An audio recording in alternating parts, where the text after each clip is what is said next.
မိမိရဲ့နေ့စဉ်လူမှုဘဝမှာအိမ်တွင်းရေးပူပန်မှုတွေငွေကြေးအခက်အခဲတွေနဲ့စိတ်မအေးရပဲမကြည်မသာဖြစ်နေရပြီဆိုရင်ရှေ့လူကြီးတွေလက်ဆင့်ကမ်းခဲ့တဲ့ရတရားနီလန်းကောင်းလေးတစ်ခုကိုမျှဝေပေးပါမယ်ရှင်ယခုမျှဝေပေးမယ့်နီလန်းကတော့လက်ဖက်ချောက်ဓာတ်စင်လက်ပွင့်ရတရားပဲဖြစ်ပါတယ်မင်္ဂလာပါလက်တိုးအိမ်မှာကြိုဆိုပါရရှင်လက်တိုးအိမ်မှာအပတ်စဉ်ပုတ်တခုနေ့နဲ့တနင်္ဂနွေနေ့တွေမှာနေ့စဉ်အသုံးပြုလို့ရမယ်လွယ်ကူထိရောက်မြန်ဆန်တဲ့ရတရားနဲ့ပတ်သက်တဲ့ပုဟုတုတရစေမာလေးတွေကိုသင်ပေးသွားမှာဖြစ်ပါတယ်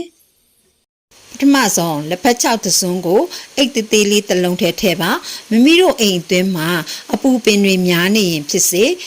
ငွေဝင်လန်းတွေပိတ်နေပြီးစီးပွားရေးအစင်မပြေဖြစ်နေရင်ဖြစ်စေလက်ဖက်ချောက်တစ်စုံကိုအိတ်သေးလေးတစ်ခုထည့်ပြီးရင်ထိုအိတ်လေးကိုမိမိအမြဲကင်ဆောင်အသုံးပြုနေတဲ့ပတ်စံအိတ်ထဲမှာထည့်ဆောင်ထားရုံပဲဖြစ်ပါတယ်။ဘာကြောင့်ဒီရေတရားကိုအသုံးပြုသင့်တယ်လဲဆိုရင်လက်ဖက်ချောက်ဟာအေးမြတဲ့ဓာတ်သဘောရှိပြီးအပူကိုငြိမ်းစေတဲ့အစွမ်းရှိပါတယ်။ဒါကြောင့်မိမိပတ်စံအိတ်ထဲမှာစောင့်ထားခြင်းကငွေကြေးနဲ့ပတ်သက်တဲ့ပူပန်မှုတွေကို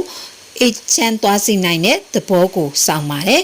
။လက်ဖက်ဆိုတဲ့စကလုံးကိုကနန်းပေတာအရာတွက်ချက်ရင်4အပေါင်း9ကိုရရှိပါတယ်။လက်ပွင့်နဲ့ဆိုတဲ့စကလုံးကလည်း4အပေါင်း9ကိုကနန်းပဲဖြစ်ပါတယ်။ဒါကြောင့်လက်ဖက်ချောက်ကိုစောင့်ထားခြင်းကကိုနှဝင်းဓာတ်ကိုမိပြီးမိမိစီကိုလက်လာပါတွေအမှန်တကယ်ပွင့်လန်းလာစေဖို့အထူးစီရင်ထားခြင်းပဲဖြစ်ပါတယ်။